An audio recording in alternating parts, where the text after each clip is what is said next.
bit at a time. And the intuitive side's like that too, so it's all there. So I don't want people to believe what I say. I want them to go find out themselves, if it makes sense, and apply. They can take the model and apply it to their everyday life. It's not just about physics, it's about them as human beings, how to get along. And if they apply the rules, they will find that all their relationships will get better, their connections to their loved ones, to their children, to their boss at work, everything will start to improve. Because they'll start to understand what all the problems were that were keeping those things dysfunctional. So it's not something that you can't test. Everybody can test it easily. Just test it, see how it works. And I can guarantee that it will work wonderfully for you. Change who you are and make your life so much better than it was before. So it's not only a better science, a better understanding of the objective world, but it's a better understanding of the subjective world. Now, I've talked a lot, Melissa. I'm sorry, I've kind of dominated the conversation. Let me turn it back over to you now that I've kind of laid out what it is. What is my big toe, and where did it come from? Please, go take it from there. Yeah, thank you so much for explaining all that, because that was going to be my first question, was to better understand your theory. So, you've mentioned that it's an information-based rather than math-based. So, and I think we all sort of understand that because of computers being information-based. But where does this information come from, or what is it at its most basic level? Okay, well, this information let's just talk about the information that's in our data stream. Okay, we get a data stream, and that creates our reality. Our interpretation of that information creates our reality. That data stream is something that's computed by the larger consciousness system. In this virtual reality. So in this virtual, it's exactly like The Sims. In The Sims reality, the characters there have free will. And the characters are actually making those choices by having players. Right? The choices are all made by players. The choices aren't made by Sims characters. There are no Sims characters. Sim characters are just dotted light. Dots of light on the screen someplace. They don't really exist. What exists is a computer with a rule set and a consciousness player that makes all the choices. So that's how our reality works as well. So we have a computer that computes a data stream, and we get to make a choice. So we can say, all right, I choose to get angry here. I choose to hit my little brother with a stick. That's my choice. So then the computer, I give that to the computer. The computer gives me a data stream that shows me hitting him with the stick and what all the repercussions are. Well, my little brother cries. He runs to his mother and says, Mom, tell me hit me with a stick. And then things happen, right? And the computer then has other players and everything. The mother interacts, the little brother interacts, and then the results of all of that get brought up, and then I make my next choice, which I have to talk to my mom and tell her why I did that, or whatever, or apologize, or say, oh yeah, but he just bit me, or something. That's stuff the kids get into, but in any case, it's just a flow of information. The information is us.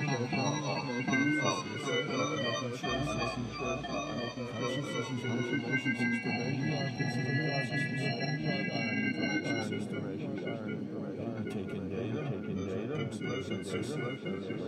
five senses, five senses, and that's our information.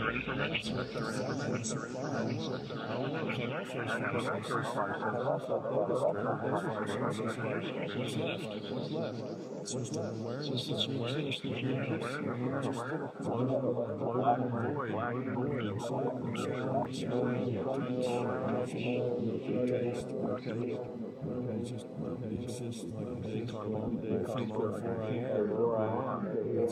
So our reality is defined by information. That's the nature of consciousness. We're information systems. We create information ourselves. We make choices. And when we make choices, it is information. So I make a choice to hit my little brother with a stick in this story, and that choice then has ramifications. There's consequences. So now I'm a piece of consciousness, but I'm in a virtual reality with consequences for my choices. My choices are important because they affect everybody around me, and everybody else's choices affect me. What my little brother does and what mom does are going to affect me. And it's like that. It's very interactive. So all of this information is us communicating, making choices, getting the results of those choices. Because I hit my little brother with a stick, then he has choices. What can he do? He can cry, or he can not cry. He can tell or not tell. He can grab a stick and try to hit me, or whatever. Or he could laugh and think the whole thing was funny. I mean, he has choices to make based on the data that he gets. So instead of a physical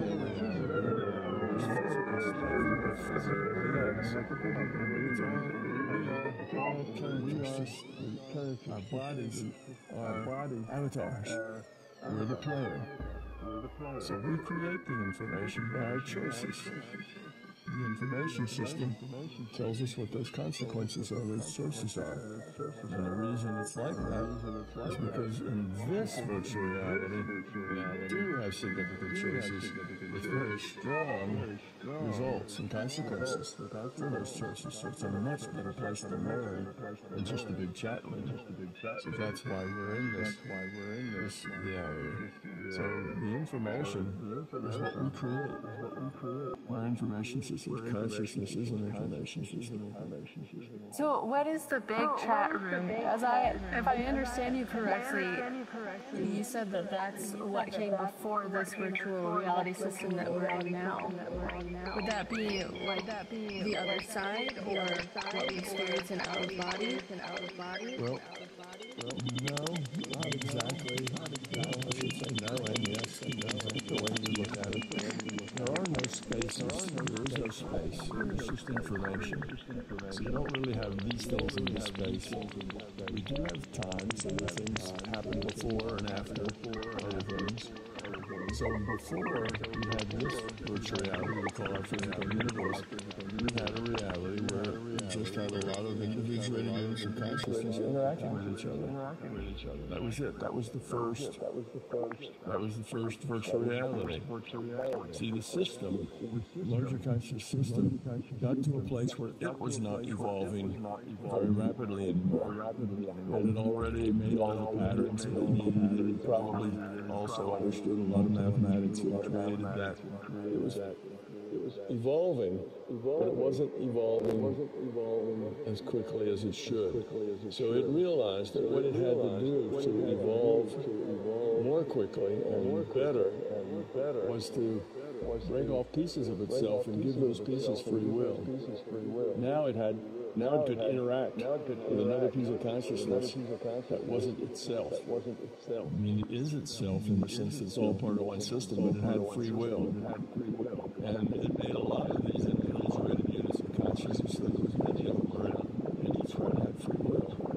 And from the time they were made, they began to diverge and have their own opinions about things. Because their experiences would be a little different. They didn't all have exactly the same experience. They had different experiences because they could all make choices with their own free will.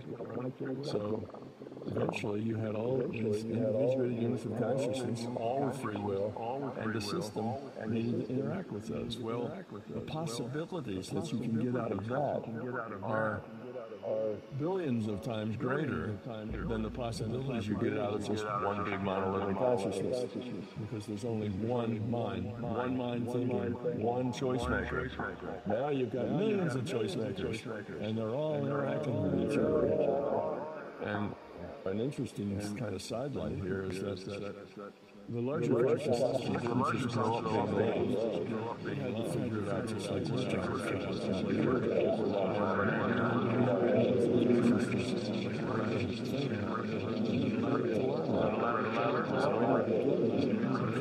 allowed us to learn that.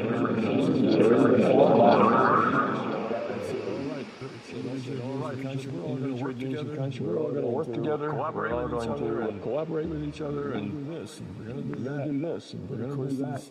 But of course, these units of conscience all have their own free will, and I'm doing something else. Sorry, I'm doing something else. So the system wasn't very evolved at that point. It was just trying to evolve. So the system tried to bully. You will do that. You will do that. I'm the boss. I say. So you do what I say. So all of you get in line. Of course they have free will. So found out that bullying didn't work. Ranting and raving worse.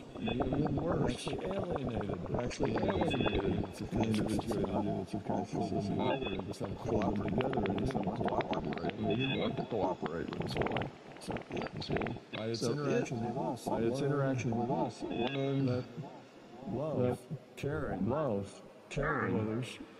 That's the optimal way to interact with others. That's the low entropy way to interact with other people. By caring about them. Well, at that point, this idea that they had free will became kind of a sacred thing. Overrun anybody else's free will. You have to deal with them the way they are. You don't go in and bully them. So that's the difference.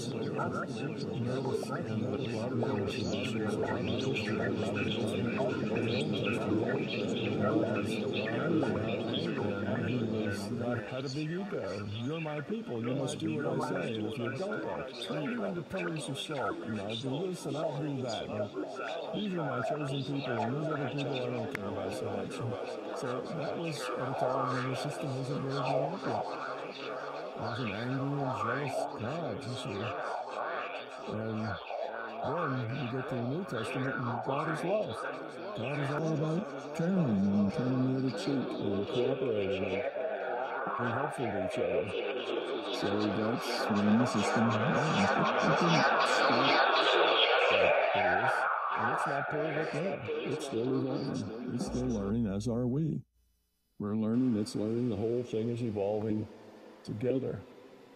So in another way, if you just look at theology as an academic subject, you'll see that this model not only gives you a new objective science, a better physics, a science of the subjective, but it also gives you theology as well. It explains most of the mysteries in theology. And it's kind of what's true, what isn't, what are beliefs, and what are basics. So it kind of defines that. Now, the larger consciousness system isn't perfect. It's evolving. It doesn't know everything all the time. It can know most of the other things. It's a part of itself, but it has to focus its attention on different things. So it doesn't fit a lot of our religion's attitudes toward God. They all know the perfect thing that always has been, and so on. It's not like that.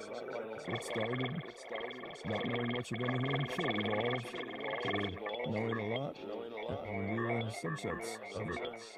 But that makes a totally new kind of theology that explains all the old theologies. You know, it explains what's going on in the Bhagavad Gita. It explains all the basic theologies that are around in fundamental terms, not in terms of dogma. Dogma is stuff that people make up along the way. But so it's the fundamentals that does that too. So it really is a theory of everything. And it all comes from just this one shift in perspective. And the shift is away from materialism to an understanding that consciousness is fundamental and that consciousness is the computer. Virtual reality is a product of consciousness. Our science is a product of the initial conditions and the research that started this particular virtual reality. So all sorts of things come out of this as logical necessities, like things I call experience packets, what other people would call reincarnation. You have to have multiple experience packets, otherwise the system doesn't work, because growing up, which which means changing who you are, changing yourself, changing your perspective. That's not easy. If you only had one shot, nobody would ever grow up. Because you can't grow up in one go. It's not like that. So it explains that. Not because I thought that was a good idea, but because the model logically requires that. Well, I mentioned the Akashic Records. The Akashic Records have to be there because that's a database of all the things that the system needs to know in order to be rendering everything as virtual reality. It's got a lot of facts that it needs to know in order to render this virtual reality appropriately and efficiently. And that database, which is information that it needs to render, that's what they call the Akashic Records. So all these mystical things that people have realized are there because they're personal and interacted with it, but they don't have any sense of why it's there, how did it get there, who keeps updating the information, and how does it work? I don't know, but this model actually explains all those things. Why do you have to have experience packets for incarnation? Why is that logically necessary? Let's pay the money. Why do you end up with databases that have all this data? Because that's what the system needs in order to render the virtual reality. And I guess one other thing that I haven't mentioned is that we have a feedback system. This virtual reality is a schoolhouse. It's an entity reduction trainer for individual units of consciousness. So it goes there to grow up, become love from your choices. And one of the feedbacks we get is that we can verify future probability of virtual reality the virtual reality computed from the ground up. The computation isn't starting with the little things like subatomic particles to atomic particles to molecules to macro stuff. That's not the way it works. It's a probability and statistical model that from the top down. That bottoms-up model is ridiculous. It can't be done. It's too much calculation required.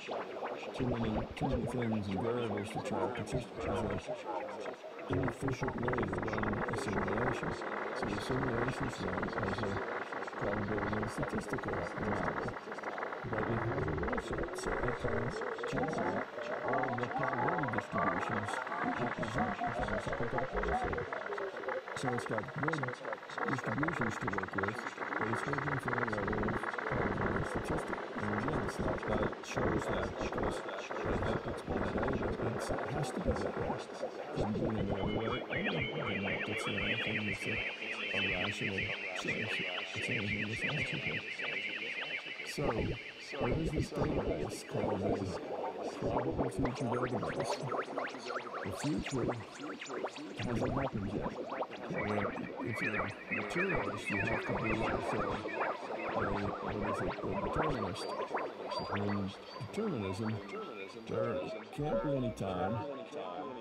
Determinism, everything is already done. So you can't grow, you can't evolve, nothing can change. Everything's determined. And that's kind of like the null set of nothing happens, nothing goes on there. There is actually no reason for any of that to even exist because nothing happens, it doesn't go.